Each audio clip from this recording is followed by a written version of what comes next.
Ce qui devait être un outil thérapeutique devint entre de mauvaises mains, une arme capable de détruire des vies en fabriquant des vérités qui n'avaient jamais existé.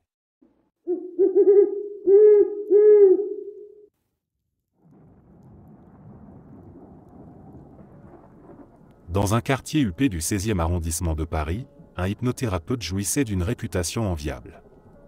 Son cabinet, installé dans un immeuble aux façades élégantes, accueillait chaque jour une clientèle triée sur le volet. Derrière la porte de son bureau, l'atmosphère se voulait apaisante, propice à la relaxation. Des lumières tamisées, un fauteuil confortable, une musique douce en fond sonore, tout semblait minutieusement pensé pour mettre en confiance les patients qui franchissaient le seuil de cette pièce. Depuis plusieurs années, il s'était spécialisé dans le traitement des troubles anxieux et des traumatismes psychologiques. Des femmes, souvent fragiles, venaient chercher un soulagement à des angoisses persistantes, des souvenirs douloureux ou des phobies incontrôlables. Son assurance et sa voix posée inspiraient immédiatement un sentiment de sécurité. Il promettait d'aider celles qui ne trouvaient plus d'issue, utilisant des techniques hypnotiques censées apaiser l'esprit et libérer l'inconscient des blocages qui entravaient leur quotidien. Les premières séances semblaient anodines. Il commençait toujours par une phase d'échange, prenant soin d'écouter attentivement sa patiente, posant des questions ciblées, s'imprégnant de ses peurs et de ses failles émotionnelles. Peu à peu, il l'amenait vers un état de détente profonde, lui demandant de se concentrer sur sa respiration, de relâcher chaque muscle, de s'abandonner à la sensation d'un bien-être progressif. Sa voix devenait plus douce, plus lente, presque chantante, accompagnant ce glissement imperceptible vers un état modifié de conscience. C'est dans ces instants de vulnérabilité que les choses prenaient une tournure plus trouble. Certaines patientes se souvenaient d'un moment de flottement, d'une impression étrange de dissociation. Elles décrivaient une sensation de vide, d'oubli partiel, comme si une partie de la séance leur échappait. Parfois, des bribes de souvenirs refaisaient surface après coup, des images floues, des gestes ressentis mais impossibles à situer avec certitude. Elles avaient du mal à savoir si ce qu'elles percevaient était réel ou si leur esprit leur jouait des tours. Le malaise est resté longtemps diffus, difficile à exprimer, mais il a commencé à se cristalliser lorsque plusieurs patientes ont échangé sur leur expérience. Ce qui paraissait au départ être un simple trouble de la mémoire post-hypnotique s'est transformé en un sentiment de violation. Certaines avaient l'impression d'avoir été touchées sans leur consentement, d'autres se souvenaient d'une proximité excessive, d'un contact physique qu'elles n'avaient pas demandé. Les premières plaintes ont été déposées en silence, sans grand bruit médiatique.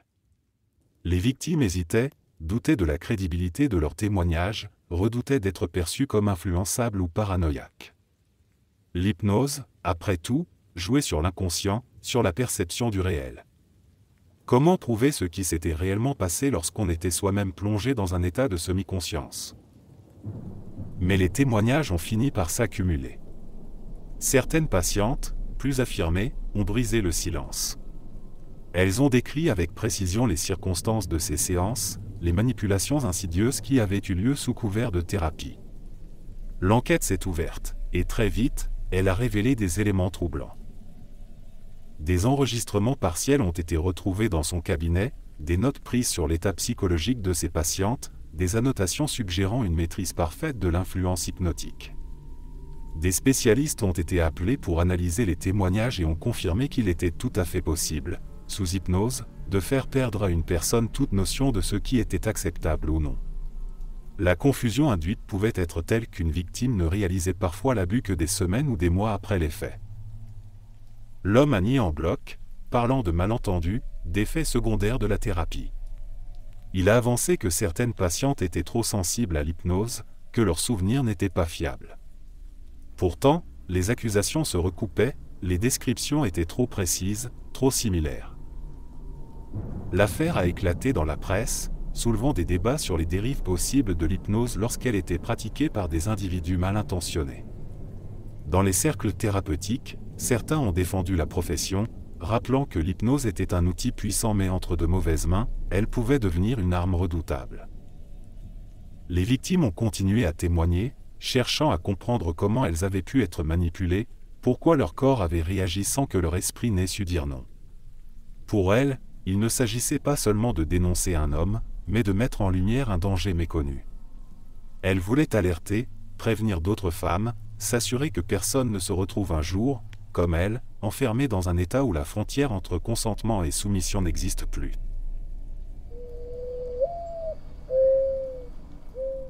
Pendant des années, Gérard Miller a été une figure médiatique respectée, psychanalyste reconnu, essayiste, documentariste et chroniqueur politique.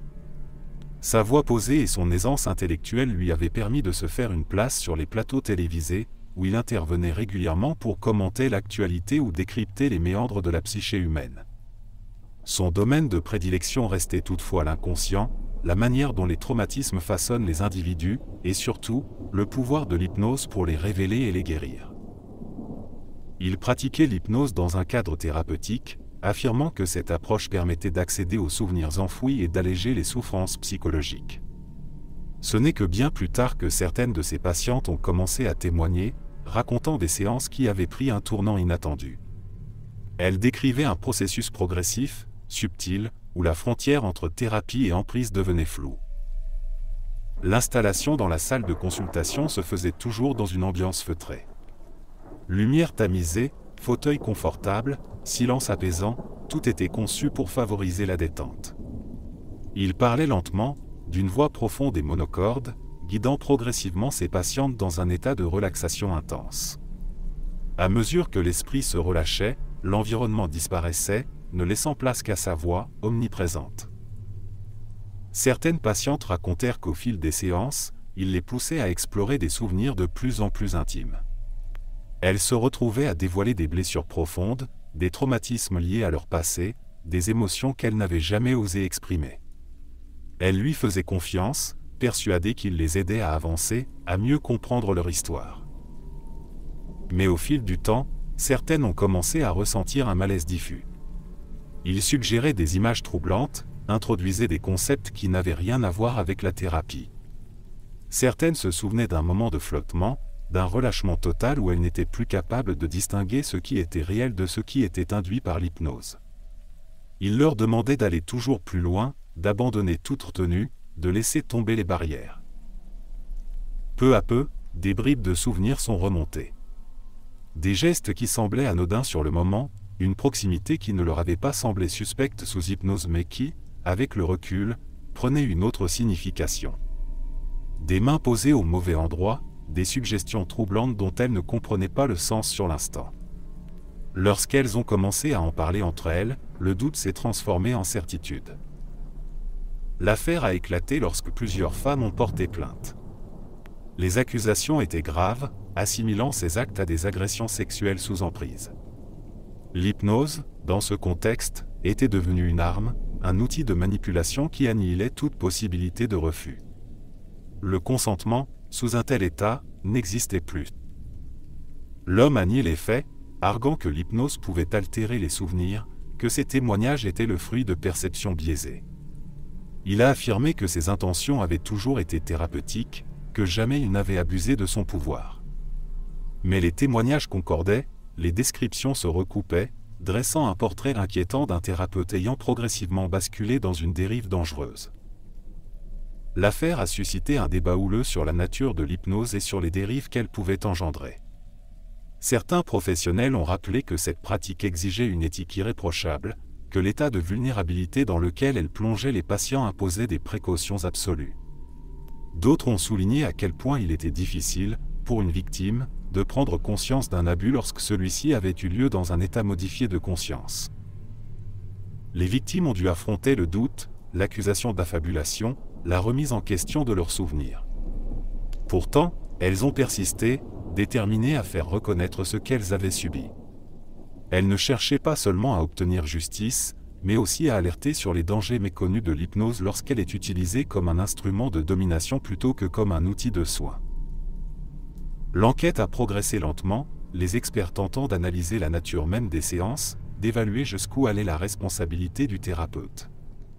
L'affaire n'était pas simplement judiciaire, elle soulevait aussi une question plus large. Jusqu'à quel point une personne sous hypnose peut-elle être influencée, et où se situe la limite entre suggestion et manipulation ? Dans les années 1950, en pleine guerre froide, la CIA lança un programme de recherche secret connu sous le nom de MKUltra. Son objectif, explorer les limites du contrôle mental et du lavage de cerveau à travers différentes techniques, dont l'hypnose. L'agence craignait que l'Union soviétique et la Chine ne développent des méthodes de manipulation psychologique pour créer des agents doubles, briser la volonté des prisonniers et obtenir des aveux sous influence. Pour contrer cette menace, les États-Unis décidèrent de mener leurs propres expériences, souvent sans le consentement des sujets. Les recherches furent menées dans des laboratoires secrets, des universités, des hôpitaux psychiatriques et même des bases militaires. Sous la supervision de scientifiques recrutés par la CIA, des cobayes humains, parfois des patients internés ou des volontaires ignorant la nature exacte des expériences, furent soumis à des séances d'hypnose intensive combinées à d'autres techniques de manipulation mentale. L'un des aspects les plus troublants du programme consistait à induire des états de transe profonde pour tenter d'implanter de faux souvenirs, d'effacer des souvenirs réels ou encore de conditionner un individu à exécuter un ordre précis sans en être conscient. L'idée sous-jacente était la création d'agents dormants, des individus pouvant être activés sur simple commande après un déclencheur hypnotique préalablement implanté dans leur esprit. Certaines expériences furent particulièrement brutales. Sous hypnose, des sujets recevaient des instructions leur ordonnant de commettre des actes qu'ils n'auraient jamais acceptés en état de veille. On leur suggérait, par exemple, de voler des documents, d'attaquer une personne ou d'oublier totalement ce qui venait de se produire une fois réveillés. Ces tests visaient à prouver que la volonté humaine pouvait être court-circuitée et que l'hypnose, lorsqu'elle était combinée à d'autres méthodes, drogue, privation sensorielle, pression psychologique, pouvait transformer un individu en instrument de manipulation. Un des cas les plus emblématiques de ces recherches fut celui d'un militaire qui, sous hypnose, reçut l'ordre de simuler une tentative d'assassinat contre un officier supérieur. Sans hésitation, il exécuta les ordres et ne se rappela de rien une fois sorti de la transe. L'expérience semblait prouver qu'un individu pouvait être manipulé à distance par simple suggestion. Mais ces méthodes avaient leurs limites. Si certains sujets obéissaient sous hypnose, d'autres résistaient. L'hypnose ne fonctionnait pas systématiquement et ne garantissait pas un contrôle total de l'esprit. De plus, les résultats obtenus étaient instables. Un individu pouvait accomplir un acte sous hypnose, mais une fois réveillé, il pouvait être pris de doute ou de remords, remettant en cause la fiabilité de cette technique pour des opérations de grande envergure. Les révélations sur MKUltra n'éclatèrent au grand jour qu'au milieu des années 1970, lorsque des enquêtes du Congrès américain mirent en lumière les pratiques illégales et contraires à l'éthique du programme. Face au scandale, la CIA ordonna la destruction d'une grande partie des documents relatifs à ces expériences, ce qui laissa de nombreuses zones d'ombre sur l'étendue réelle du projet. Aujourd'hui encore, MKUltra alimente les théories du complot et les spéculations sur l'usage de l'hypnose à des fins de manipulation politique et militaire. Si certains aspects de ces recherches sont bien documentés, d'autres restent enveloppés de mystères. Ce qui est certain, c'est que l'hypnose, lorsqu'elle est combinée à des techniques de suggestion avancées et à un environnement contrôlé, peut altérer le comportement humain de manière bien plus profonde qu'on ne l'imagine. La question demeure, jusqu'où les gouvernements ont-ils réellement poussé ces expérimentations? Et surtout, ces pratiques ont-elles réellement cessé?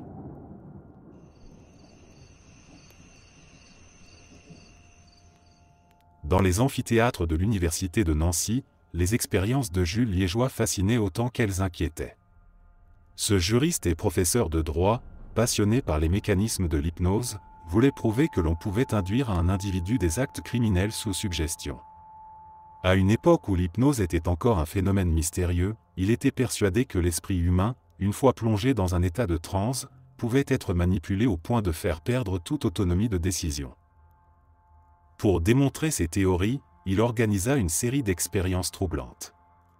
Il sélectionnait des sujets réceptifs, souvent des étudiants ou des volontaires qui participaient aux recherches sur l'hypnose. Sous l'effet d'une induction hypnotique profonde, il leur murmurait des ordres précis, leur insufflant l'idée qu'ils devaient commettre un crime. Lors de certaines séances, il plaçait un couteau ou un pistolet factice entre les mains du sujet hypnotisé et lui ordonnait d'attaquer un assistant du laboratoire ou un autre participant. Les témoins assistaient, médusés, à la scène, l'individu obéissait sans résistance, avançant d'un pas mécanique, le regard vide, l'arme tendue. À chaque fois, au moment où l'arme touchait la cible désignée, Liégeois interrompait la séance, ramenant le sujet à un état de conscience normal. L'effet était saisissant. Une fois réveillés, les participants ne se souvenaient de rien ou, au contraire, tentaient de justifier leurs gestes comme s'ils avaient agi de leur plein gré. Certains étaient horrifiés en réalisant ce qu'ils avaient failli faire. D'autres, lorsqu'on leur racontait l'expérience, refusaient de croire qu'ils avaient pu être manipulés à ce point. Les implications de ces recherches étaient vertigineuses.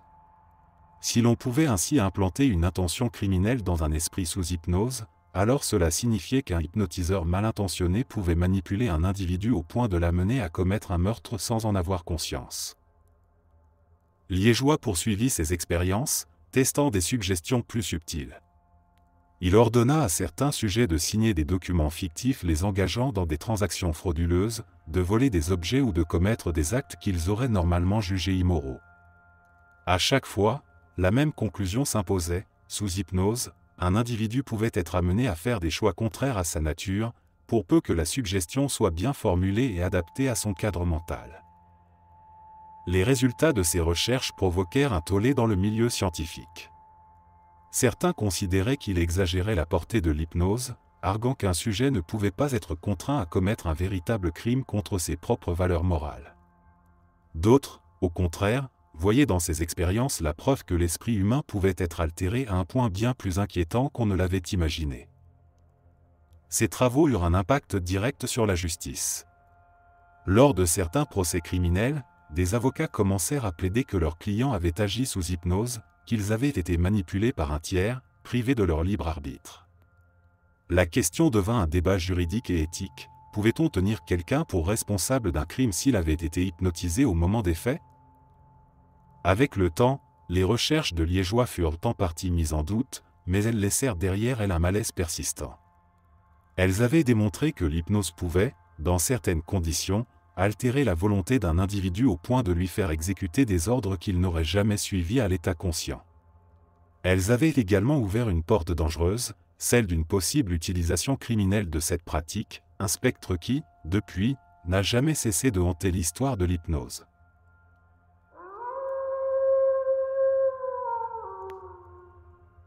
L'après-midi était calme dans le cabinet du célèbre neurologue Georges Gilles de La Turette, ce médecin qui, depuis plusieurs années, s'était fait un nom dans le domaine de la neurologie et de l'hypnose. Élève de Charcot, il appartenait à cette prestigieuse école de la Salpêtrière où l'on explorait les mystères du cerveau, cherchant à comprendre les troubles hystériques et l'influence de l'inconscient sur le corps. L'hypnose était au cœur de ses recherches. Il l'utilisait comme un outil d'exploration et de soin, convaincu qu'elle pouvait révéler des mécanismes cachés de l'esprit humain. Mais ce jour-là, un événement allait brutalement faire vaciller sa certitude en la bienveillance de cette pratique. Une femme, du nom de Rose Campé-Lecoq, pénétra dans son cabinet avec une détermination froide. Elle s'avança lentement, le regard fixe, sans dire un mot. En un instant, elle sortit un revolver et tira à bout portant. Le coup de feu résonna dans la pièce, brisant le silence feutré du bureau. Gilles de La Turette s'effondra au sol, touché mais toujours conscient. Il avait eu la chance que la balle ne soit pas mortelle. La femme fut immédiatement maîtrisée et arrêtée. Lors de son interrogatoire, elle livra une explication étrange, affirmant que le médecin l'avait hypnotisée contre son gré. Selon elle, il lui avait volé son esprit, planté des pensées dans sa tête, manipulé sa volonté. Elle ne contrôlait plus ses actes. Elle affirmait avoir été transformée, dépossédée de son libre arbitre, et que l'unique solution pour se libérer de son emprise était de l'éliminer. L'affaire fit grand bruit, car elle mettait en lumière les inquiétudes que soulevait déjà l'hypnose à l'époque. L'idée qu'un homme puisse avoir le pouvoir d'altérer la conscience d'autrui et d'implanter des idées sans qu'il en ait conscience terrifiait l'opinion publique. L'école de la Salpêtrière avait pourtant toujours défendu une approche scientifique et rationnelle de l'hypnose, insistant sur le fait qu'elle ne pouvait pas forcer une personne à agir contre ses valeurs morales profondes. Pourtant, le geste de cette femme laissait planer le doute. Georges Gilles de La Turette survécut à sa blessure, mais il en sortit profondément marqué. Peu après, il montra des signes de troubles psychiatriques sévères. Certains avancèrent que la tentative d'assassinat avait déclenché chez lui une fragilité latente. D'autres suggérèrent que les années passées à explorer les mystères de l'hypnose avaient fini par affecter son propre équilibre mental. Il sombra progressivement dans un délire paranoïaque, convaincu qu'il était lui-même sous l'emprise de forces invisibles. Il fut interné en 1901 dans un asile où il passa les dernières années de sa vie, perdu entre hallucinations et accès de démence. L'homme qui avait consacré sa carrière à comprendre les méandres de l'esprit humain se retrouva à lutter contre ses propres démons intérieurs, enfermé dans le labyrinthe mental qu'il avait si longtemps cherché à explorer. L'histoire de la tentative de meurtre sur Gilles de la Turette resta comme un avertissement. Elle alimenta les craintes autour de l'hypnose, renforçant l'idée qu'entre de mauvaises mains ou sur des esprits vulnérables, cette pratique pouvait engendrer des conséquences incontrôlables.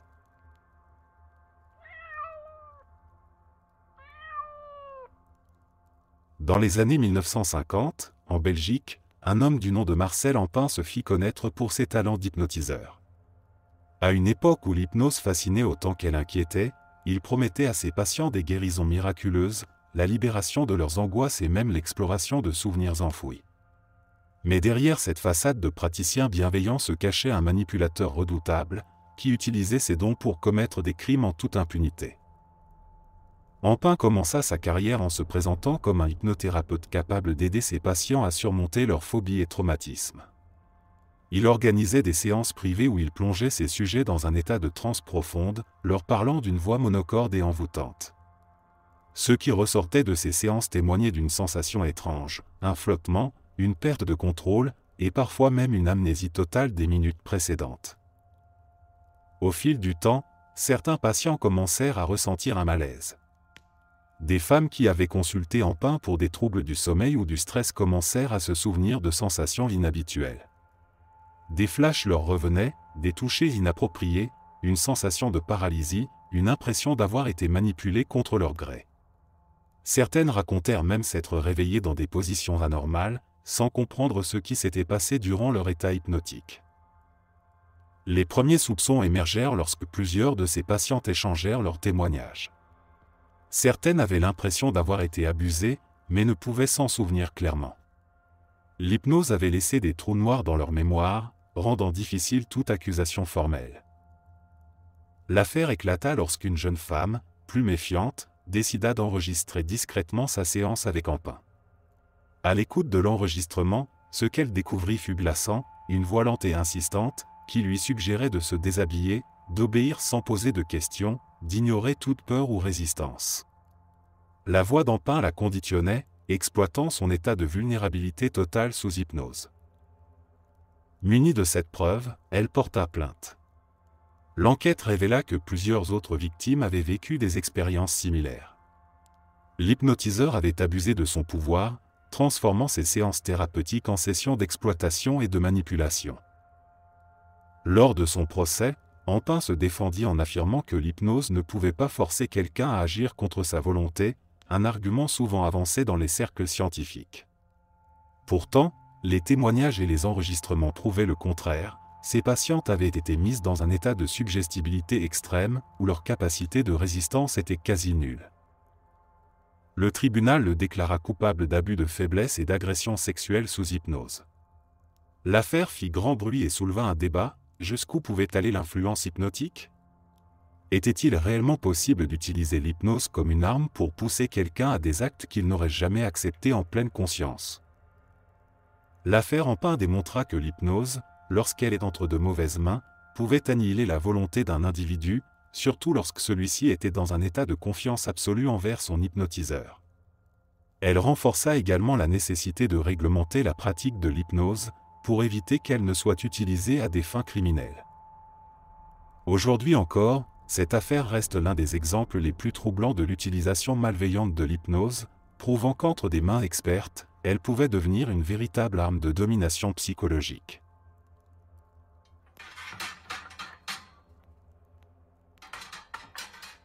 Jean-Jacques Charbonnier était connu du grand public pour ses travaux sur les expériences de mort imminente.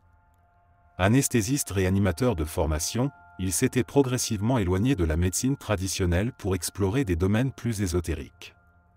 Il affirmait que la conscience humaine survivait après la mort, que des expériences de décorporation pouvaient être induites et que l'hypnose était un outil puissant pour explorer ces états modifiés de conscience. À travers des séminaires et des ateliers payants, il proposait aux participants une plongée dans ce qu'il appelait la conscience intuitive extraneuronale. Selon lui, grâce à des inductions hypnotiques spécifiques, il était possible d'accéder à des souvenirs cachés, de retrouver des proches décédés ou encore de se libérer de traumatismes profonds.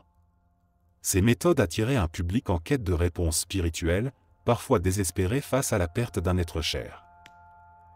Lors de ces séances, il utilisait une technique hypnotique qu'il appelait la transcommunication hypnotique. Il demandait aux participants de s'installer confortablement, les plongeant progressivement dans un état de relaxation profonde. Sa voix devenait monotone, rythmée par des répétitions calculées qui guidaient l'esprit vers un état de dissociation. Il leur suggérait d'imaginer un tunnel de lumière, un passage vers une autre réalité où ils pourraient communiquer avec l'au-delà. Certaines personnes rapportèrent des sensations de flottement, des visions, des perceptions qu'elles interprétaient comme des contacts avec des défunts. D'autres, au contraire, ressortaient troublées, incapables de comprendre si ce qu'elles avaient vécu relevait d'une hallucination ou d'une véritable expérience paranormale. Mais derrière ces pratiques, une autre réalité plus terre à accent grave terre se cachait. Ses activités n'étaient pas déclarées, et son entreprise fonctionnait sans aucun encadrement médical ou légal. À mesure que ces séminaires prenaient de l'ampleur, attirant des centaines de participants, les autorités commencèrent à s'intéresser à son business. En 2022, la justice finit par s'en mêler. Il fut poursuivi pour travail dissimulé et soupçonné d'avoir encaissé des sommes considérables sans déclaration fiscale. Ces séminaires, facturés plusieurs centaines d'euros par personne, lui avaient permis de générer des revenus conséquents en dehors de tout cadre légal. Il fut condamné pour exercice illégal de la médecine et fraude fiscale. Au-delà des aspects financiers, l'affaire souleva des interrogations sur les dérives de l'hypnose dans le cadre de pratiques non encadrées. Certains experts s'inquiétèrent des conséquences psychologiques possibles pour les participants, notamment ceux qui, fragiles émotionnellement, pouvaient se retrouver dans un état de confusion après ces expériences. L'hypnose, bien que puissante, devait être pratiquée avec rigueur et dans un cadre éthique. L'affaire Charbonnier démontra que lorsque ces règles étaient contournées, elles pouvaient facilement être exploitées à des fins lucratives, au détriment des personnes vulnérables qui, en quête de réconfort, se retrouvaient parfois manipulées sans même s'en rendre compte.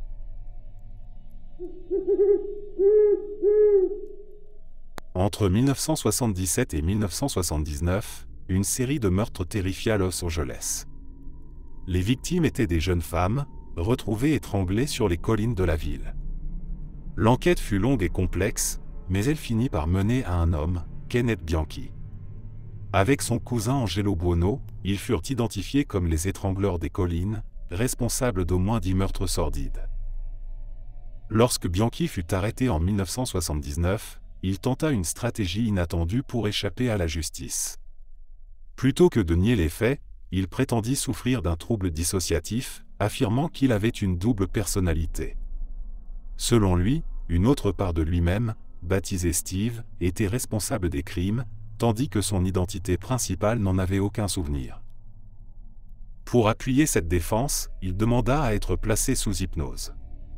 Des psychiatres furent dépêchés pour évaluer son état mental, et c'est à ce moment-là que l'affaire prit une tournure encore plus troublante. Sous hypnose, Bianchi sembla effectivement basculer dans une seconde personnalité.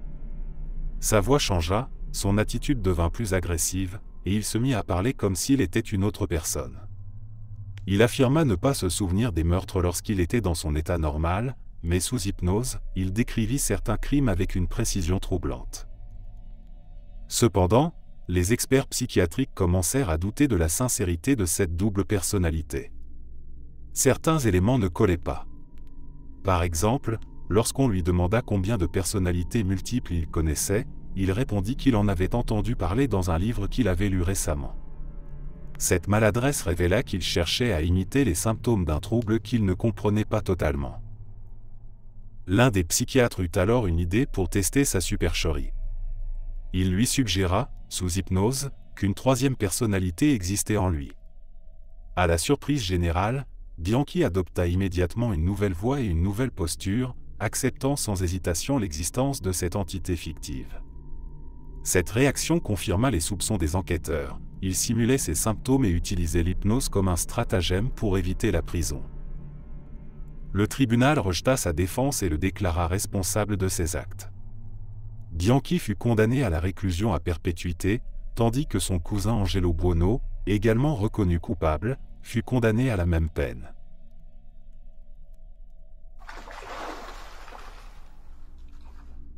Dans certaines régions du monde, notamment en Russie, en Chine et en Italie, des histoires circulent sur des criminels capables d'utiliser l'hypnose pour dépouiller leurs victimes sans violence.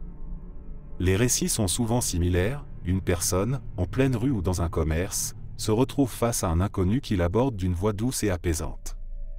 Après quelques minutes d'échange, la victime se retrouve dans un état étrange, comme plongée dans un rêve éveillé. Lorsqu'elle reprend ses esprits, elle découvre que son portefeuille, ses bijoux ou ses objets de valeur ont disparu. L'un des cas les plus célèbres de ce phénomène eut lieu en Russie dans les années 2000. Un commerçant de Saint-Pétersbourg raconta qu'un homme était entré dans son magasin et lui avait parlé avec une voix lente et monocorde. L'inconnu lui avait posé quelques questions anodines sur la marchandise, tout en le fixant intensément. Quelques instants plus tard, le commerçant ouvrit sa caisse et remit tout son argent à l'homme sans résistance. Ce n'est qu'après le départ du voleur qu'il réalisa ce qu'il avait fait, incapable d'expliquer pourquoi il avait obéi sans opposer la moindre objection. En Italie, un autre cas marqua les esprits en 2014. Une femme âgée raconta avoir été abordée à la sortie d'une banque par un individu qui lui avait demandé un renseignement tout en lui touchant légèrement l'épaule. Après une conversation brève, elle se souvint être montée dans sa voiture et avoir conduit jusqu'à son domicile, où elle avait remis ses économies au voleur. Lorsqu'elle fut interrogée par la police, elle ne comprenait pas comment elle avait pu agir ainsi, comme si une force extérieure avait pris le contrôle de son corps. Ces affaires furent largement médiatisées et alimentèrent l'idée que certains criminels possédaient une connaissance approfondie des techniques hypnotiques, leur permettant de manipuler leurs victimes à distance, sans les toucher ni les menacer. Mais la réalité est plus complexe. Les experts en hypnose sont divisés sur la question. Certains affirment qu'il est impossible de contraindre quelqu'un à agir contre sa volonté par simple suggestion hypnotique. L'état hypnotique nécessite une coopération de la part du sujet, et une induction rapide, sans préparation préalable, reste peu crédible dans un contexte de rue. D'autres, en revanche, avancent une explication plus nuancée. Il ne s'agirait pas d'hypnose à proprement parler, mais d'une combinaison de techniques psychologiques subtiles, la confusion mentale, la suggestion indirecte et le langage hypnotique. Les escrocs utiliseraient un ton de voix particulier, des gestes étudiés et des formulations ambiguës pour semer la confusion et désorienter leur victime, la plaçant dans un état de légère dissociation. Dans certains cas, les criminels joueraient également sur des techniques de distraction et de manipulation, créant une situation où la victime, prise de court, obéit machinalement sans comprendre ce qui lui arrive. Ce phénomène est renforcé par la peur, le stress ou la fatigue, qui peuvent rendre certaines personnes plus vulnérables à ce type d'influence. Les forces de l'ordre restent prudentes sur la réalité des vols sous hypnose. Si certains témoignages semblent troublants, il est difficile de prouver qu'une induction hypnotique a réellement eu lieu. Il est plus probable que les victimes aient été victimes d'une escroquerie basée sur la suggestion et la manipulation psychologique, plutôt que d'une véritable hypnose.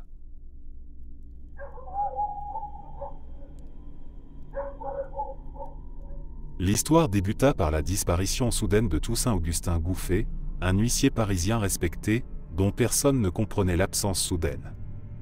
Il était un homme méthodique, habitué à suivre une routine bien établie, et son entourage ne trouvait aucune raison plausible à cette disparition. Pendant plusieurs jours, aucune trace ne fut retrouvée, jusqu'à ce qu'un corps en décomposition soit découvert dans un sac abandonné près de Lyon. L'examen révéla qu'il s'agissait bien de Gouffé, mais les circonstances de sa mort restaient énigmatiques. L'enquête remonta rapidement jusqu'à un couple, Michel Hérault, un ancien militaire reconverti dans les affaires douteuses, et Gabrielle Bompard, une jeune femme d'une vingtaine d'années, décrite comme séduisante et influençable. Lorsqu'ils furent arrêtés, le récit qui émergea prit une tournure inattendue. Gabrielle affirma qu'elle n'avait joué aucun rôle volontaire dans ce meurtre, qu'elle avait été manipulée, soumise à une influence qu'elle n'avait pas su repousser. Selon elle, c'était sous hypnose qu'elle avait attiré Gouffé dans un piège, agissant comme une marionnette entre les mains d'Hérault. Les faits remontaient à juillet 1889. Ce soir-là, Gabrielle avait invité l'huissier chez elle, dans une chambre d'hôtel à Paris. Il était loin de se douter qu'il marchait vers sa mort. La pièce avait été aménagée avec soin, un foulard dissimulait un nœud coulant accroché à un crochet au plafond, un stratagème froidement élaboré. Lorsque l'homme se fut installé, Gabrielle l'incita à se détendre, utilisant ce qu'elle décrivit plus tard comme une voix ensorcelante, une manière particulière de capter l'attention. À ce moment-là, selon son témoignage, Hérault, dissimulé dans l'ombre, avait tiré brutalement sur le foulard, étranglant l'huissier avant qu'il n'ait le temps de réagir. Après le meurtre, le couple transporta le cadavre dans une malle et quitta précipitamment Paris. Leur fuite les mena à Lyon, puis vers la frontière espagnole, avant qu'ils ne finissent par se séparer. Gabrielle, sous la pression et le poids de la culpabilité, revint en France et se livra aux autorités. Son récit était déroutant. Elle affirma que depuis sa rencontre avec Hérault, elle avait perdu le contrôle de sa volonté, qu'il la plongeait régulièrement dans un état de transe, la soumettant à des ordres auxquels elle ne pouvait se soustraire. Elle décrivit des séances où il lui parlait d'une voix lente et répétitive, l'amenant à un état où elle obéissait sans réfléchir, sans même se souvenir de ce qu'elle faisait ensuite. L'affaire fit sensation. Était-elle une victime de manipulation mentale ou une complice qui cherchait à échapper à la justice? À l'époque, l'hypnose était encore un sujet controversé, et le procès de Gabrielle Bompard souleva une question inédite: pouvait-on être tenu pour responsable d'un crime commis sous hypnose? Les experts furent appelés à témoigner. Certains médecins de l'école de Nancy, spécialistes de l'hypnose, soutinrent que, sous une forte influence, un individu pouvait être amené à agir contre son gré. D'autres, au contraire, affirmèrent que la volonté humaine ne pouvait être totalement annihilée, et que l'hypnose n'était qu'un prétexte pour masquer une culpabilité bien réelle. Au terme du procès, le tribunal ne fut pas convaincu par la défense de Gabrielle. Elle fut condamnée à 20 ans de réclusion, tandis que Michel Hérault, jugé comme le principal instigateur du meurtre, fut condamné à mort et guillotiné. Ce procès marqua l'histoire judiciaire et médicale, alimentant les craintes sur le pouvoir de l'hypnose et sa possible utilisation criminelle. Certains continuèrent à croire que Gabrielle Bompard n'avait été qu'un instrument dans les mains d'un homme manipulateur, une femme privée de sa volonté, condamnée pour un crime qu'elle n'avait pas pleinement conscience d'avoir commis. D'autres, en revanche, virent en elle une habile manipulatrice, jouant sur la fascination du public pour l'hypnose afin d'échapper au châtiment. Quoi qu'il en soit, cette affaire ouvrit un débat qui persiste encore aujourd'hui: jusqu'où peut aller l'influence d'un hypnotiseur sur son sujet? Et surtout, peut-on tuer sous hypnose sans en être conscient?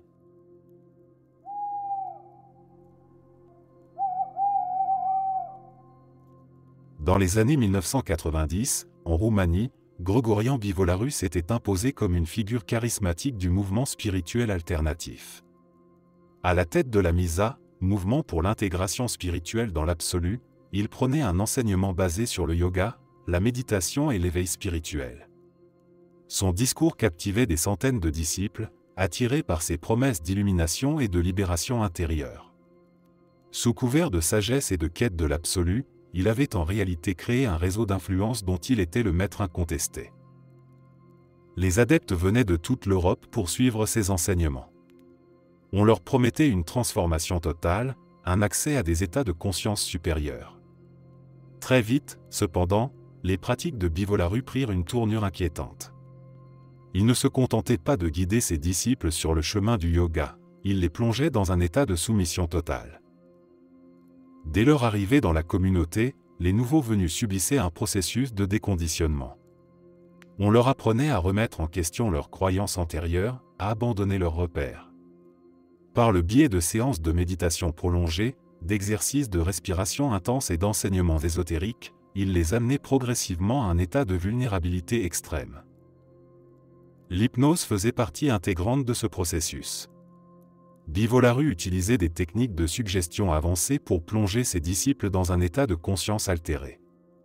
Il leur parlait d'une voix lente et monotone, répétant inlassablement les mêmes phrases, ancrant dans leur esprit l'idée qu'ils devaient se détacher du monde extérieur, couper les liens avec leurs proches et suivre aveuglément son enseignement.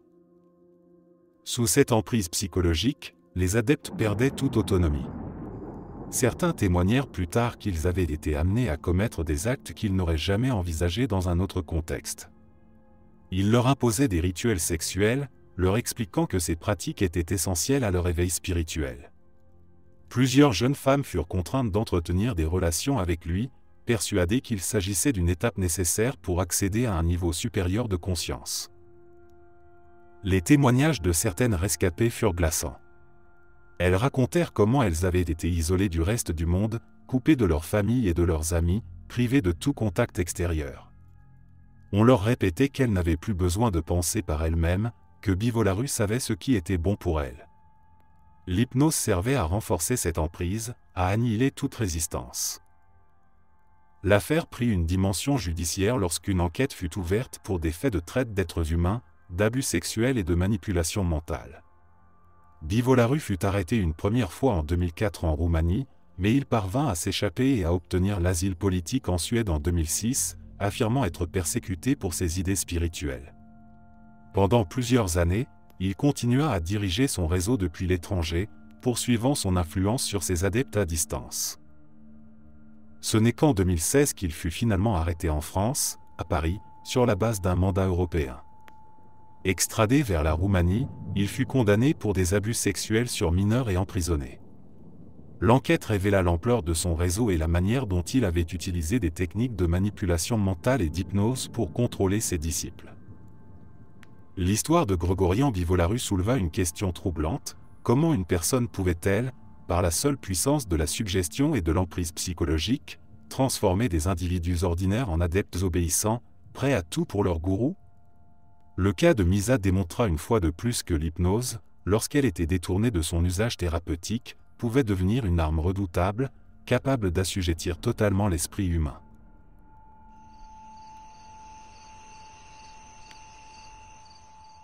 Dans les salles d'interrogatoire des services de police et des agences fédérales américaines, l'hypnose a longtemps été considérée comme un outil précieux.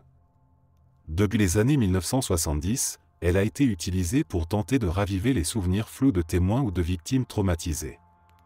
Les forces de l'ordre espéraient ainsi obtenir des détails cruciaux sur des affaires non résolues, en plongeant les témoins dans un état de conscience modifié où leur mémoire pourrait se libérer des barrières habituelles. Les cas de recours à l'hypnose étaient nombreux. Un témoin d'un braquage, incapable de se souvenir du visage du criminel, pouvait être placé sous hypnose pour essayer de reconstruire son souvenir. Une victime d'enlèvement pouvait être guidée dans un état de relaxation profonde afin d'extraire des indices oubliés, comme des détails sur un véhicule, une odeur, ou un numéro de plaque partiellement entrevu dans la panique. Certaines affaires célèbres furent résolues grâce à cette méthode. En 1976, un homme fut arrêté et condamné pour meurtre après que l'unique témoin de la scène eût pu, sous hypnose, se remémorer la couleur et le modèle de la voiture du suspect.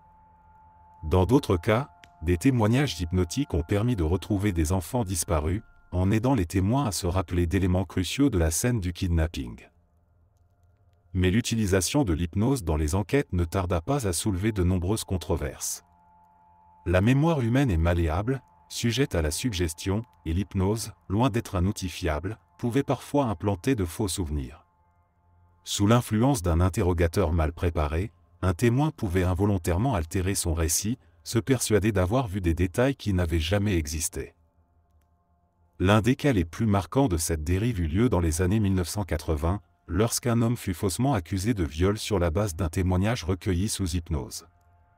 La victime, traumatisée, n'arrivait pas à se souvenir du visage de son agresseur.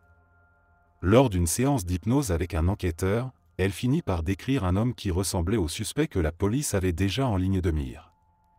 L'accusé fut condamné à tort et passa plusieurs années en prison avant qu'une nouvelle enquête ne révèle son innocence. Face à ces dangers, de nombreux États américains commencèrent à interdire l'usage des témoignages hypnotiques dans les tribunaux. Dans les années 1990, la fiabilité de cette méthode fut largement remise en question par les psychologues et les experts judiciaires. Les souvenirs récupérés sous hypnose étaient jugés trop vulnérables aux biais et aux erreurs pour être considérés comme des preuves solides. Malgré ces restrictions, certaines agences continuèrent à utiliser discrètement l'hypnose, notamment pour les enquêtes sur les crimes anciens où il n'existait aucun autre moyen d'obtenir de nouveaux indices. Le FBI et certaines branches de l'armée américaine y eurent encore recours dans des cas extrêmes, bien que toujours avec prudence. Dans les années 1970, une ancienne mannequin américaine du nom de Candy Jones révéla une histoire troublante qui allait alimenter les spéculations sur l'utilisation de l'hypnose dans l'espionnage. Star des podiums dans les années 1940, elle était ensuite devenue une personnalité influente dans le monde de la radio. Mais derrière cette façade glamour, elle affirmait avoir vécu une double vie dont elle n'avait aucun souvenir conscient. Tout commença lorsqu'elle consulta son mari, le célèbre animateur de radio Long John Noble, qui pratiquait l'hypnose comme un hobby. Intrigué par certaines de ses angoisses inexpliquées et ses pertes de mémoire, il lui proposa des séances d'hypnose régressive pour essayer de comprendre son passé.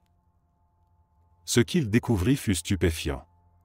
Sous hypnose, Candy Jones affirma qu'elle avait été recrutée par une agence gouvernementale secrète, très probablement la CIA, et qu'elle avait été utilisée comme agent sous hypnose. Selon ses récits, elle aurait été soumise à un conditionnement mental intensif qui lui aurait permis de mener des missions en tant qu'agent sans en avoir conscience une fois revenue à son état normal. Elle raconta comment, dans les années 1960, elle avait été contactée par des agents de renseignement sous prétexte de travailler pour une mission humanitaire. Peu à peu, elle fut impliquée dans des séances de lavage de cerveau, où elle aurait été soumise à des techniques hypnotiques avancées et à des injections de drogue. Elle décrivit un processus où sa personnalité principale était mise de côté, et où une seconde personnalité, programmée pour suivre des ordres, prenait le contrôle lorsqu'elle était activée par un mot-clé. Lors de ces séances, elle déclara qu'elle avait voyagé à l'étranger à plusieurs reprises pour des missions clandestines, transportant des documents et exécutant des tâches secrètes sans en garder le moindre souvenir une fois revenue à son état normal. Elle décrivit également des tests de résistance à la douleur, où elle aurait été entraînée à ne pas révéler d'informations sous la torture. Ce récit s'intégrait étrangement bien dans le contexte des expériences de la CIA sur le contrôle mental, comme celles menées dans le cadre du projet MKUltra. Ce programme, révélé au public dans les années 1970, avait bel et bien cherché à manipuler l'esprit humain à l'aide de l'hypnose, de la privation sensorielle et de substances psychoactives. Mais les révélations de Candy Jones soulevèrent une question troublante. Disait-elle la vérité ou était-elle victime de faux souvenirs induits sous hypnose? Certains experts pensaient qu'elle avait réellement été manipulée et conditionnée par une organisation gouvernementale, tandis que d'autres suggéraient que son mari, passionné d'hypnose, avait pu inconsciemment implanter ses souvenirs en elle. À ce jour, aucune preuve matérielle ne permet d'affirmer avec certitude que Candy Jones ait réellement été un agent sous hypnose, mais son cas demeure l'un des plus étranges jamais enregistrés. Il illustre à quel point l'hypnose peut altérer la perception de la réalité et créer des souvenirs si convaincants qu'ils deviennent impossibles à distinguer des faits réels. Si son histoire était vraie, alors cela signifierait que des gouvernements ont réellement utilisé l'hypnose pour créer des agents dormants, capables d'exécuter des missions sans en garder de souvenirs conscients. Une perspective effrayante qui, des décennies plus tard, continue d'alimenter les théories sur le contrôle mental et l'espionnage psychologique.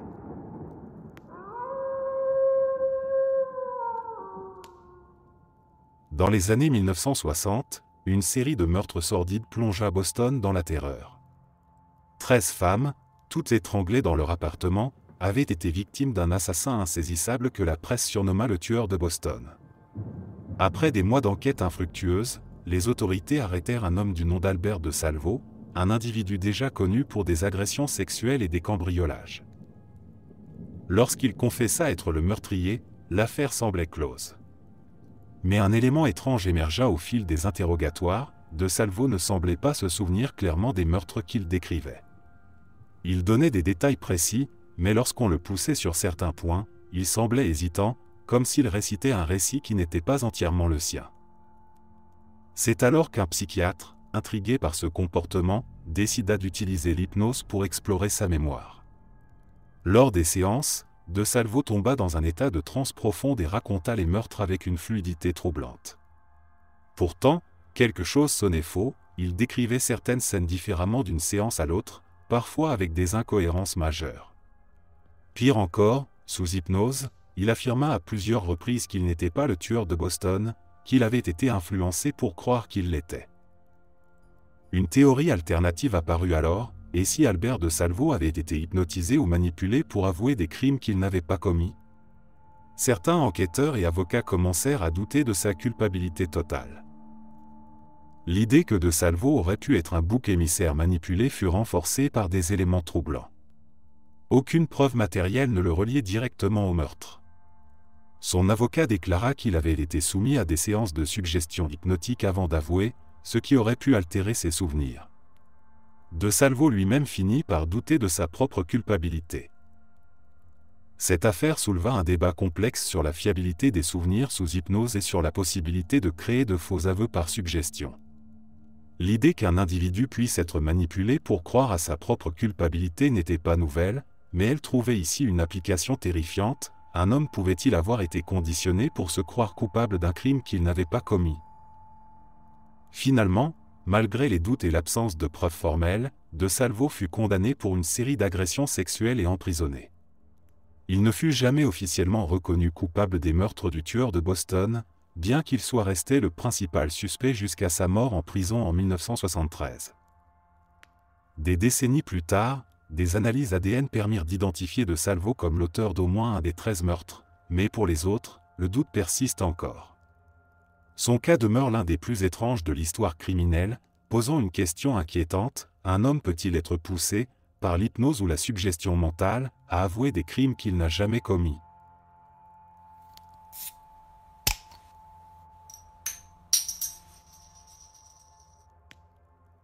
Au fil des décennies, de nombreuses rumeurs ont circulé sur l'utilisation de l'hypnose dans les opérations militaires. L'idée que des soldats puissent être conditionnés pour exécuter des missions secrètes sous hypnose, sans conscience de leurs actes, a alimenté les spéculations et les enquêtes. Si certains cas relèvent de la pure fiction, d'autres s'appuient sur des faits troublants, suggérant que l'hypnose a été expérimentée dans un cadre militaire bien plus souvent qu'on ne le pense. Dans les années 1950 et 1960, les États-Unis et l'Union soviétique se livraient une guerre de l'ombre, explorant toutes les techniques possibles pour prendre l'avantage. L'hypnose, combinée à la suggestion post-hypnotique, était étudiée comme un moyen de conditionner des agents infiltrés. L'objectif était simple: créer des super soldats ou des agents dormants, capables d'exécuter des ordres sans souvenir de leur programmation. Un des cas les plus troublants remonte à 1954, lorsque des documents militaires déclassifiés révélèrent que l'armée américaine avait testé l'hypnose sur des soldats, dans le but de leur faire mémoriser des informations secrètes qu'ils ne pourraient révéler que sous une commande hypnotique spécifique. L'expérience consistait à donner à un soldat des coordonnées stratégiques ou un message codé, puis à le placer sous hypnose pour qu'il oublie totalement ces informations jusqu'à ce qu'un mot-clé lui soit donné. Les résultats furent mitigés, certains sujets répondaient parfaitement à la commande, tandis que d'autres montraient des résistances inconscientes. Mais ce programme ne s'arrêta pas là. Des recherches plus poussées furent menées dans les années 1960 et 1970 sous l'égide de la CIA et de l'armée. Certains témoins affirmèrent que des soldats avaient été conditionnés pour simuler des troubles de la mémoire ou pour assassiner des cibles précises sans en garder le moindre souvenir. Ces récits furent longtemps classés comme de la science-fiction, mais des révélations plus récentes sur les projets MKUltra et Artichoke laissèrent entrevoir une part de vérité. Un rapport interne du Pentagone, dévoilé en 1977, indiquait que l'armée américaine avait expérimenté des techniques d'hypnose avancées sur des volontaires, les poussant à obéir à des ordres qu'ils auraient normalement refusés. Les tests incluaient des ordres mineurs, comme placer une enveloppe à un endroit précis, mais aussi des suggestions plus inquiétantes, comme pointer une arme sur un faux ennemi en état de transe. L'un des cas les plus controversés reste celui de Sirhan Sirhan, l'assassin de Robert F. Kennedy en 1968. Lors de son arrestation, il déclara ne se souvenir de rien après avoir tiré sur le sénateur. Des experts en hypnose analysèrent son comportement et trouvèrent des éléments troublants. Son écriture changeait sous hypnose, et il répondait à certaines suggestions comme s'il était dans un état post-hypnotique prolongé. Certains théoriciens avancèrent alors que Siran aurait pu être programmé sous hypnose pour exécuter son acte, mais aucune preuve formelle ne permit de confirmer cette hypothèse. Les recherches sur l'hypnose militaire ne s'arrêtèrent pas là. Encore aujourd'hui, des rumeurs persistent sur l'utilisation de ces techniques dans les unités d'élite et les opérations clandestines. L'armée américaine, de même que d'autres gouvernements, a continué à explorer les possibilités du conditionnement hypnotique pour augmenter la résistance à la douleur, renforcer la discipline et améliorer la concentration des soldats sur le terrain. Si l'hypnose n'a jamais permis de créer des machines à tuer sans conscience, elle a prouvé son efficacité dans l'amélioration des performances mentales et physiques de certains combattants. Les documents déclassifiés montrent que les armées du monde entier ont étudié son potentiel, tout en restant prudentes face aux limites éthiques et psychologiques qu'elle impose. L'idée du soldat manipulé, exécutant des ordres sans mémoire consciente, demeure une question irrésolue. S'agit-il d'un fantasme inspiré par les thrillers d'espionnage, ou bien d'un secret militaire encore bien gardé? Une chose est certaine, l'histoire de l'hypnose militaire est loin d'être totalement dévoilée, et son utilisation dans les conflits modernes reste un sujet sensible, où science et manipulation psychologique se croisent dangereusement.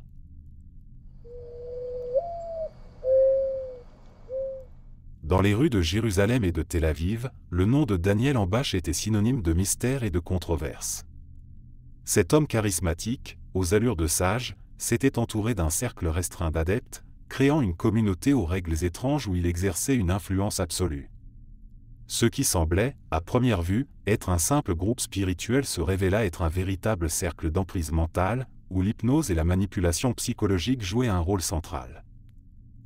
L'histoire de cette secte commença dans les années 1990. Ambash, qui se présentait comme un guide spirituel éclairé, rassemblait autour de lui des disciples en quête de sens.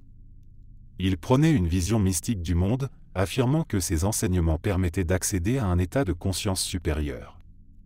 Très vite, son cercle s'agrandit, et certaines de ses adeptes devinrent ses épouses, car il prônait une forme de polygamie spirituelle qui le plaçait au sommet d'une hiérarchie rigide.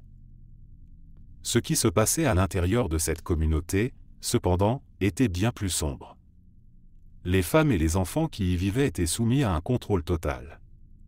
Le gourou utilisait des méthodes de suggestion et d'hypnose pour renforcer son emprise.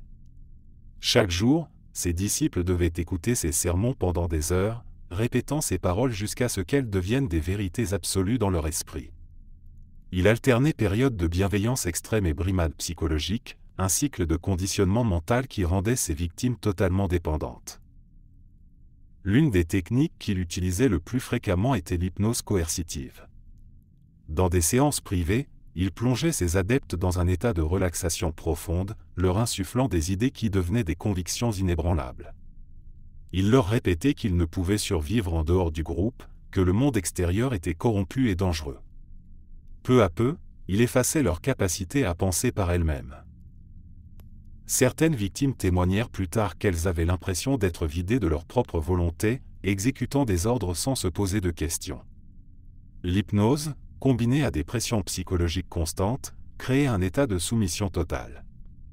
Certaines femmes furent forcées à des mariages non consentis, d'autres furent soumises à des violences physiques et mentales, justifiées par des rites de purification censés les libérer de leurs mauvaises pensées.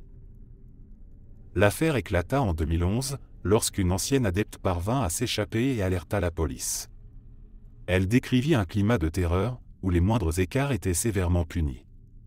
Les enquêteurs mirent rapidement au jour des témoignages accablants, violences, séquestration, abus sexuels et conditionnement mental intensif. Le procès fut retentissant.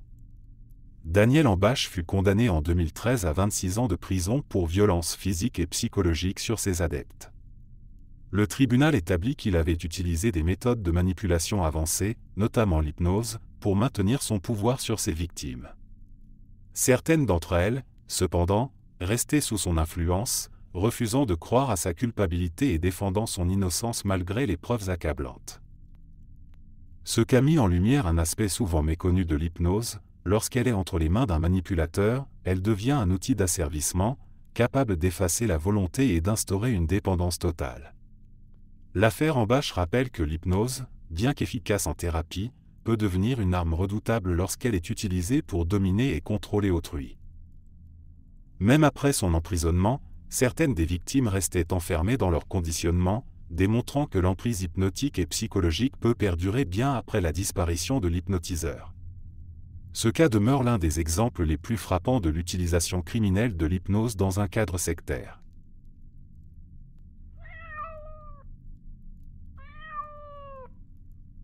Dans les années 1980 et 1990, un médecin américain du nom de Michael Swongo sema la terreur dans plusieurs hôpitaux. D'apparence ordinaire, ce professionnel de la santé cachait pourtant un passé macabre. Partout où il travaillait, les patients mouraient dans des circonstances suspectes. Mais au-delà des empoisonnements et des actes médicaux criminels, un autre aspect troublant de son modus operandi était l'utilisation de l'hypnose pour manipuler ses victimes et ses collègues. Dès ses études de médecine, Swongo montra des signes inquiétants. Ses camarades de classe rapportaient qu'il était obsédé par les cas médicaux impliquant la mort, prenant un plaisir étrange à décrire des pathologies mortelles avec une fascination morbide. Une fois diplômé, il obtint des postes dans différents hôpitaux, mais rapidement, des décès inexpliqués commencèrent à se multiplier autour de lui. Ses collègues furent les premiers à suspecter quelque chose. Des patients, auparavant en phase de rétablissement, mouraient soudainement après que Swongo leur ait administré un traitement ou leur ait rendu visite sans raison apparente. Plus étrange encore, certains patients se réveillaient après une période d'inconscience avec une sensation de confusion totale, incapables de se souvenir de ce qui s'était passé pendant les heures précédentes. Plusieurs infirmières et médecins ayant travaillé avec lui rapportèrent un comportement troublant. Swongo semblait capable d'influencer les gens d'une manière anormale, comme s'il pouvait leur faire accepter des décisions médicales douteuses ou leur insuffler des pensées qu'ils n'auraient pas eues autrement. Des témoignages suggérèrent qu'il utilisait des techniques d'hypnose et de suggestion mentale pour manipuler son entourage. L'un des cas les plus troublants fut celui d'une infirmière qui commença à s'inquiéter du nombre croissant de morts inexpliquées dans son service. Après avoir évoqué ses doutes à voix haute, elle fut convoquée par Swongo dans son bureau. Lors de cet entretien, il lui parla lentement, d'une voix monotone et rythmée, lui demandant de se détendre et d'oublier ses soupçons. Quelques minutes plus tard, elle ressortit de son bureau étrangement apaisée, incapable d'expliquer pourquoi elle avait soudainement décidé de ne plus enquêter. Ce ne fut que plusieurs jours plus tard qu'elle réalisa qu'elle avait été influencée d'une manière inhabituelle. Lorsque les soupçons à son égard devinrent trop pesants, Swongo quitta discrètement chaque hôpital où il avait travaillé pour se faire embaucher ailleurs. Il changeait régulièrement d'identité et s'installait dans de nouvelles villes, continuant à exercer la médecine sans que personne ne se doute immédiatement de son passé criminel. Finalement, une enquête fédérale fut ouverte après qu'un hôpital de New York signala une série de décès suspects survenus après l'administration de médicaments par Swongo. Les enquêteurs découvrirent qu'il avait utilisé plusieurs alias et qu'il avait déjà été impliqué dans des empoisonnements de collègues et de patients dans différents États. Lors de son arrestation en 1997, plusieurs témoins affirmèrent qu'il possédait une étrange capacité à influencer et désorienter ceux qui l'entouraient. Des psychiatres analysèrent son cas et avancèrent l'hypothèse qu'il avait utilisé des techniques d'hypnose et de suggestion verbale pour instaurer un climat de confiance absolue avec ses victimes et effacer les doutes de ceux qui auraient pu l'arrêter plus tôt. Il fut condamné à 3 peines de réclusion à perpétuité pour les meurtres de plusieurs patients, bien que l'on soupçonne qu'il ait fait plus de 60 victimes à travers les États-Unis et l'Afrique, où il avait brièvement travaillé sous une fausse identité. L'affaire Swongo démontra à quel point un individu doté d'une forte capacité de manipulation mentale pouvait semer la mort sans être inquiété pendant des années. L'utilisation de l'hypnose et de la suggestion psychologique lui permit non seulement d'endormir la vigilance de ses collègues, mais aussi de désarmer ses victimes, les rendant plus vulnérables à ses actes criminels. Encore aujourd'hui, cette affaire est étudiée dans les cercles médicaux et psychologiques comme un exemple extrême de l'utilisation de la persuasion et de la suggestion mentale à des fins meurtrières, un cas où l'hypnose, entre de mauvaises mains, devint une arme de manipulation fatale.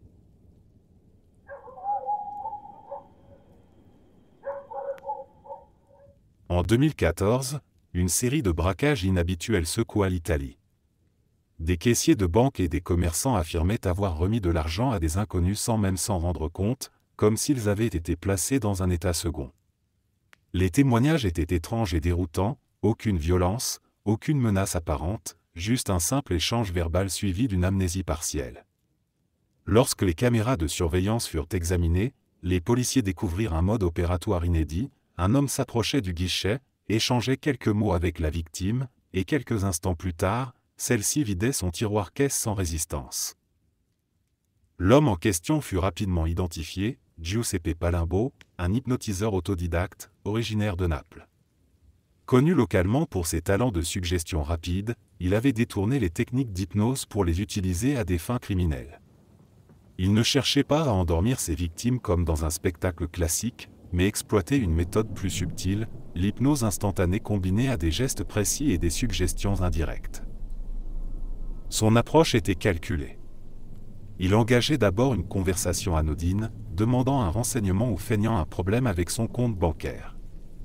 Pendant ce temps, il adoptait un ton monocorde, répétant des phrases rythmées, comme des mantras hypnotiques. Il maintenait un contact visuel intense, renforçant la sensation de dissociation. Puis venait l'instant clé, un geste rapide, un léger toucher sur le bras ou l'épaule, un mot déclencheur soufflé d'une voix basse.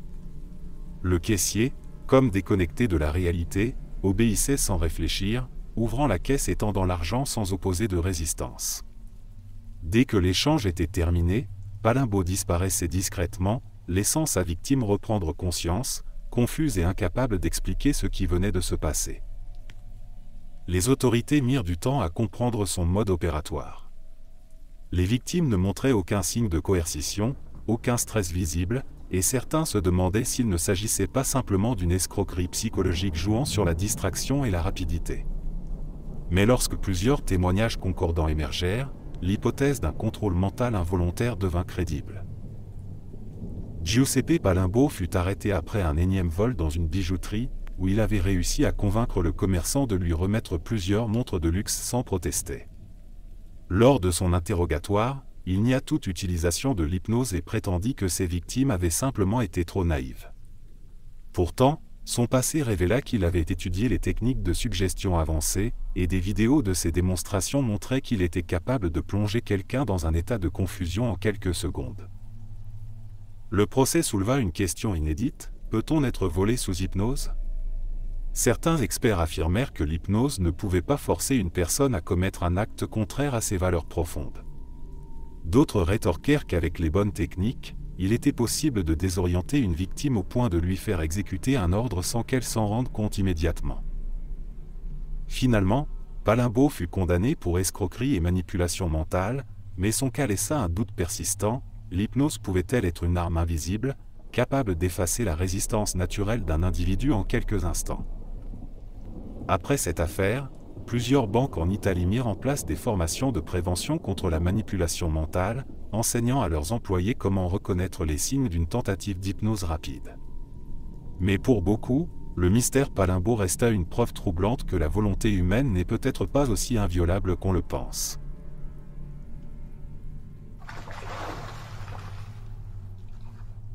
En 1991, la paisible ville de Christchurch, en Nouvelle-Zélande, fut secouée par une affaire judiciaire qui allait marquer son histoire. Tout commença lorsqu'une mère inquiète amena son enfant chez un psychologue, affirmant qu'il semblait traumatisé après avoir passé du temps dans une crèche locale. L'enfant ne donnait pas de détails précis, mais sous hypnose, il commença à évoquer des souvenirs troublants, parlant d'abus, de rituels étranges et même de sacrifices d'animaux. Cette révélation déclencha une enquête massive. D'autres enfants fréquentant la même crèche furent interrogés et, placés eux aussi sous hypnose, commencèrent à livrer des récits similaires. Ils racontaient avoir été emmenés dans des lieux secrets, contraints à participer à des cérémonies étranges impliquant des adultes masqués, du sang et des actes de violence. Les descriptions étaient terrifiantes et rappelaient les affaires de panique satanique qui avaient déjà secoué les États-Unis quelques années auparavant. Les autorités prirent ces accusations très au sérieux. Des arrestations furent rapidement effectuées, et plusieurs employés de la crèche, ainsi que des membres de leur entourage, furent accusés d'avoir organisé un réseau pédocriminel aux pratiques occultes. La communauté locale fut en état de choc. Les journaux alimentaient la panique en publiant des récits de plus en plus sordides, et bientôt, la population entière fut convaincue que Christchurch abritait une secte secrète pratiquant des rituels démoniaques sur des enfants. Mais à mesure que l'affaire progressait, des doutes commencèrent à émerger. Des experts en psychologie commencèrent à examiner les témoignages des enfants et constatèrent que toutes les révélations avaient été obtenues sous hypnose. Or, il était prouvé que cette technique pouvait induire de faux souvenirs, surtout chez des sujets aussi jeunes. Sous hypnose, les enfants étaient hautement suggestibles. Les interrogateurs, bien intentionnés mais mal formés, leur posaient des questions biaisées du type « Est-ce qu'on t'a emmené dans une pièce secrète? As-tu vu des adultes en tenue étrange ?» Ces questions suggéraient des réponses aux enfants, qui finissaient par incorporer ces idées dans leur récit. Ce qu'ils racontaient n'était pas nécessairement vrai, mais plutôt une construction de leur imagination sous influence hypnotique. Les incohérences commencèrent à s'accumuler. Les lieux décrits par les enfants n'existaient pas, les accusations devenaient de plus en plus extravagantes, certains parlaient même de vols en montgolfière ou de tunnels souterrains sous la ville. Aucune preuve physique ne fut jamais retrouvée pour corroborer leurs témoignages. Finalement, après plusieurs années de procédures judiciaires et de vies brisées par ces accusations, toutes les charges furent abandonnées. Les experts reconnurent que l'hypnose, mal utilisée, avait fabriqué une fausse mémoire collective chez les enfants. Certaines familles accusées avaient tout perdu, leur réputation, leur emploi, leur liberté, et bien souvent, leur lien avec la communauté. Cette affaire illustra de façon dramatique les dangers de l'hypnose lorsqu'elle est utilisée de manière irresponsable, notamment dans un cadre judiciaire. Elle montra que, bien que l'hypnose puisse être un outil puissant pour explorer l'inconscient, elle ne pouvait en aucun cas être considérée comme une preuve fiable en justice. Aujourd'hui encore, l'affaire des enfants de Christchurch est étudiée comme un cas emblématique de manipulation involontaire de la mémoire, prouvant que l'hypnose peut non seulement révéler des souvenirs enfouis, mais aussi en créer de toutes pièces, avec des conséquences potentiellement catastrophiques.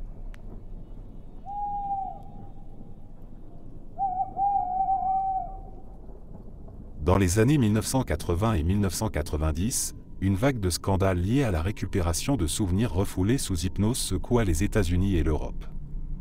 Des patients, souvent suivis en psychothérapie pour des troubles anxieux, des dépressions ou des difficultés émotionnelles, commencèrent à rapporter des souvenirs d'abus sexuels subis dans leur enfance. Beaucoup d'entre eux affirmaient n'avoir aucun souvenir de ces événements avant d'avoir été placés sous hypnose par leur thérapeute. Ce phénomène prit une ampleur inquiétante. Des milliers de personnes se mirent à accuser leurs parents, leurs proches, des enseignants ou même des figures religieuses d'actes monstrueux, déclenchant une vague de procès et d'arrestations. Certains cas furent particulièrement spectaculaires, comme celui d'un homme qui, sous hypnose, se rappela soudainement avoir été victime d'un réseau satanique impliquant des sacrifices d'enfants. L'un des procès les plus emblématiques fut celui de Paul Ingram, un fonctionnaire américain respecté qui, après plusieurs séances d'hypnose et de pression psychologique, finit par se souvenir d'avoir abusé de ses propres filles, alors qu'il n'avait jamais eu de tels souvenirs auparavant. Il finit par avouer, convaincu que son esprit lui cachait une réalité insupportable. Pourtant, aucune preuve matérielle ne vint jamais appuyer ces accusations. Ces affaires provoquèrent un débat intense dans le milieu scientifique et judiciaire. Les souvenirs récupérés sous hypnose étaient-ils fiables, ou bien étaient-ils le fruit de la suggestion du thérapeute? Les recherches en psychologie cognitive révélèrent un phénomène inquiétant. Sous hypnose, un individu est plus réceptif aux suggestions et peut intégrer des éléments fictifs dans ses souvenirs, sans en avoir conscience. Un thérapeute mal formé, en posant des questions suggestives comme « Pouvez-vous vous rappeler d'un moment où un adulte vous a fait du mal ?», pouvait involontairement induire de faux souvenirs chez son patient. Les conséquences furent dramatiques. De nombreuses familles furent détruites par ces accusations, des innocents furent condamnés sur la seule base de souvenirs hypnotiques, et des thérapeutes furent poursuivis pour avoir implanté de faux souvenirs chez leurs patients. Face à l'ampleur du problème, la justice finit par restreindre l'usage des témoignages récupérés sous hypnose. Dans plusieurs États américains, il devint interdit d'utiliser ces souvenirs comme preuve devant un tribunal. Les psychologues et psychiatres commencèrent à alerter sur les dangers de l'hypnose mal utilisée, insistant sur le fait qu'elle pouvait manipuler la mémoire au lieu de la restaurer.